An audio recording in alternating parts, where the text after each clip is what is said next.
এই video man যারা আছেন এটা কালকে রেকর্ড করে ভালো করে ছড়াবেন তো। আর রংপুর বিভাগে যদি আসি আপনারা আরো আগে তোলেন ভাই। মানে 9টায় তুলে দেবেন, 11টায় মাহফিল শেষ করে দেব। আগামী থেকে যত অনুষ্ঠানে নিয়ে আসবেন, এশার নামাজ যেহেতু 8:45-এ, 9টায় শেষ, নামাজ পড়ে উঠবো 11টা পর্যন্ত। আর যদি দ্বিতীয় বক্তা কোনো জায়গায় থাকে, ওনাদেরকে মাগরিব থেকে এশা পর্যন্ত শেষ করে দেবেন। আর আপনারা একটু আগে আগে আসবেন। আমার মাহফিলগুলো আমি 11টায় শেষ করি, এরপরে ঘুমিয়ে তাহাজ্জুদের নামাজ, ফজরের নামাজ, সকালে বিভিন্ন কর্মজীবন যারা আছে এগুলো ঠিক রাখতে চায়, আগামীতে যেন এটা ঠিক রাখতে পারে। তুলতে তুলতে বাজায় 10:30, 11টা, 1 ঘন্টার ভেতরে কভার করা যায় না। আমার কেবল 2টা হয়েছে, এখনো 8টা বাকি আছে, আমি শেষ করে দেব। এই 8টা শুনবেন, কারা হাত তোলেন তো দেখি।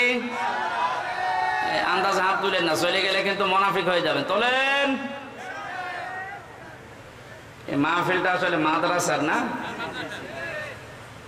মাদ্রাসার মাহফিল না হলে আমি এই পয়েন্টগুলো আর বাকিও রাখতাম না, সব বলে দিতাম। বলেন বলেন করতে হচ্ছে না, এই যে বারবার তাকাচ্ছে। হা করলে হয় হাসাদা হয়, নাই হালসা হয়। এই জন্যে তো আর আগাতে পারছি না। আপনারা টাকা পয়সা যা দিয়েছেন ওনাদের হয়তো খরচ ওঠে নাই। এই মাদ্রাসার দিকে তাকিয়ে অন্তত বলবো, আমি শেষ করবো যতটুকু পারি। কি কিছু পাঠাবেন না কিছু বলা লাগবে? আপনারা আর একটু হাত বাড়ান ভাই, এনারা আসলে অপারগ তো, এই জন্য নাই তো যারা যাচ্ছে আর একটু হাত বাড়ান। আপনারা যতটুকু সমর্থ আছে সর্বশেষটা দিয়ে যান।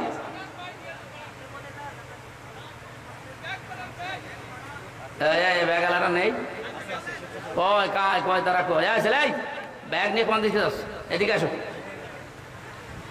ব্যাগওয়ালা যারা যাচ্ছে ওনাদেরকে পাঠান। এখন অনেক মেয়েরা এসেছে শুনলাম, ওনাদের যে ওয়াতাল মালা আলা হুব্বিহি জাবিল কুরবা, এই জাবিল কুরবাটা যে আমাদের আমল হচ্ছে না, এটা মেয়েদের জন্য। আমি ওই কথাগুলো বলা দরকার ছিল, একটু বলবো তো, বলার জন্যই তো করছি। বারবার খালি আপনি টাকালে হবে? টাকা দেন টাকা দেন, টাকা তোলার মাহফিল আমি নিতে চাই না। সাতা এই তাড়াতাড়ি করেন ভাই, যারা যাচ্ছে ওনাদের কাছে সর্বশ্রেষ্ঠ আপনারা ভাড়াটা রেখে দিয়ে দিন। সুবহানা। আরে হোসাইন কয় গো? গাড়িতে বসে আছে কোন লজ্জায়, পরে নিয়ে এসেছি টাকা তোলার জন্য।